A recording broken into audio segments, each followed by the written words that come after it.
سلام، با قسمت 4 کالاویو در خدمت شما هستیم. این قسمت مزایا و معایب بازار مشتقه.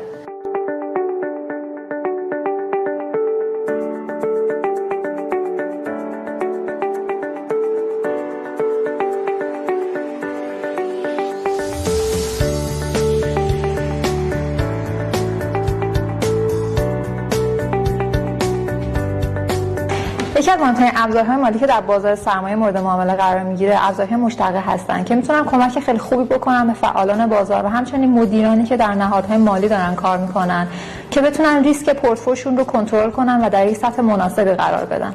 اثرات بازار مشتقه بر اقتصاد میتونه سطوح گسترده‌ای داشته باشه. خیلی از افراد برای مدیریت ریسک از این بازار استفاده میکنن، خیلی هم برای سفته‌بازی و بورس بازی به سراغ این بازار میان.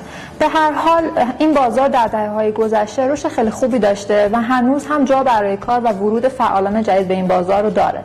از مزایای بازار مشتقه میتونیم به این موارد اشاره کنیم. یکی از مهمترین و اصلی‌ترین مزایایی که این بازار داره، بازار دو طرفه است. در واقع توی این بازار برخلاف سایر بازارها، چه در بازار سرمایه چه در بازارهای نقد و خارج از بازار سرمایه، شما میتونین از کاهش و افت قیمت‌ها هم سود به دست بیارین. به این ترتیب که شما میتونید یک دارایی رو ابتدا به ساکن بفروشید و بعد که قیمت پایین‌تر اومد در قیمت پایین‌تر بخرید و جایگزین کنید و به این ترتیب از کاهش قیمت هم سود به دست بیارید. مورد دیگه اینه که توی این بازار ما برخلاف بازار سرمایه دامنه نوسان رو نداریم، یعنی یک نماد یا هر چیزی که باشه میتونه از 0% تا هر چند درصدی که خود بازار صلاح بدونه و حالا براش متقاضی باشه نوسان داشته باشه، چه مثبت و چه منفی. نکته بعدی این که قیمت هایی که در قراردادهای حالا اختیار معامله یا قراردادهای آتی کشف میشه در واقع ایده سرمایه گذاران در مورد روند قیمت ها رو نشون میده، اینکه قیمت ها به چه سمتی دارن حرکت میکنن. فعالان بازار مالی که توی بازار مشتقه دارن فعالیت میکنن افراد پیشرویی هستن. در واقع قیمت هایی که توی این بازار داره معامله میشه ممکنه خیلی بالاتر یا خیلی پایینتر از قیمت اصلی یا ارزش ذاتی سهم باشه. این به این دلیله که داره توقع سرمایه گذاران از روند قیمت ها رو به ما نشون میده. همین توقع سرمایه گذاران که توی قیمت ها در بازارهای مشتقه نشون داده میشه میتونه اطلاعات خیلی خوبی رو در اختیار بقیه سرمایه گذاران قرار بده که بتونن تصمیمات بهتر و منطقی تری بگیرن و با اطلاعات بیشتری وارد این بازار بشن. نکته بعدی که تو این بازار وجود داره اینه که با هزینه اندک هم میشه وارد این بازار شد. مثلا شما مثل بورس این محدودیت رو ندارین که الزاما با 500,000 تومان بتونید یک اوردر ثبت کنین. شما با 1000 تومان هم میتونید یک اوردر وارد سامانه معاملاتی کنین و هیچ مشکلی نداشته باشه.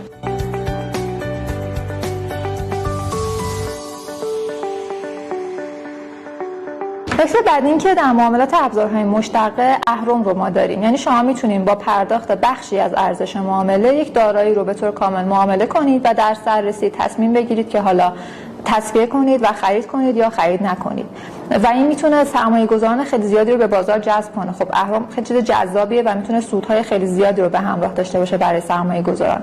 همین ورود سرمایه گذاران بیشتر به بازار میتونه نقد شوندگی رو بالا ببره در بازار، عمق بازار رو بیشتر کنه، هزینه معاملاتی رو کاهش بده و به این ترتیب کارایی رو در بازار افزایش بده که خب این یکی از نکات مهمیه که ما به دنبالش هستیم توی بازار سرمایه. نکته آخر هم این که ابزارهای مشتقه میتونن به فعالان بازار کمک کنن تا ریسک پورتفوی خودشون رو مدیریت کنن و هزینه‌های مدیریت ریسکشون رو کاهش بدن. ابزارهای مشتقه به صورت ناخودآگاه فعالیت‌های سفته‌بازی و بورس بازی رو افزایش میدن. یکی از دلایلش هم همین وجود اهرم هست که خب جذابیت معاملاتی بالایی داره. نمیتونیم بگیم که سفته‌بازی الزاماً یک عیب به حساب میاد. در واقع مثل یک شمشیر دولبه میمونه. حضور سفته‌بازان توی بازار سرمایه الزامیه. از اونجایی که اگر اینها نباشن، خب اگر کسی بخواد مدیریت ریسک کنه و هج کنه یک حالا دارایی یا قراردادی رو، نمیتونه اصلا این کارو بکنه چون طرف مقابلی براش وجود نداره که قراردادی منعقد بشه. نکته بعد این که خیلی وقت‌ها توی بازارهای مختلف، حالا چه در داخل کشور چه در بازارهای جهانی، قراردادهای مشتقه در بازارهای خارج از بورس یا بازارهای ساختار نیافته یا به اصطلاح OTC مورد معامله قرار میگیرن که این بازارها نظارت کمتری روشون هست و قانونمندی کمتری دارن به طور کلی. اینجاست که نقش نهاد ناظر خیلی پررنگ میشه و باید نظارت معاملاتی مناسبی بر بازار وجود داشته باشه تا ریسک ها رو بتونه کاهش بده. همین مورد باعث شده که ما تو ایران حالا با توجه به اینکه در گذشته خیلی هم حجم معاملات بالا نبوده ولی ما قانونگذاری‌های محدودیت‌زا رو شاهدش بودیم، از جمله حالا توی آتی سکه. و مورد آخر هم که اگر بخوایم یکی از عیب‌های بازار رو شاید بهش اشاره کنیم، همین هست که خیلی از افراد سواد مالی کافی رو برای ورود به این بازار ندارن. حتی خیلی از افرادی که در نهادهای مالی دارن کار میکنن آشنایی کامل با این بازار ندارن و یکی از دلایلش پیچیدگی این قراردادها هست. استراتژی هایی که توی این بازار میشه گرفت استراتژی های خیلی متنوع و متفاوتی هست و بعضی از اینها خیلی پیچیده میشه. بهتره که ما بتونیم سواد مالی خودمون رو بالاتر ببریم و اطلاعات بیشتری در مورد این بازار کسب کنیم تا به توسعه کلی بازار سرمایه و همچنین رونق اقتصادی کشور بتونیم کمک کنیم.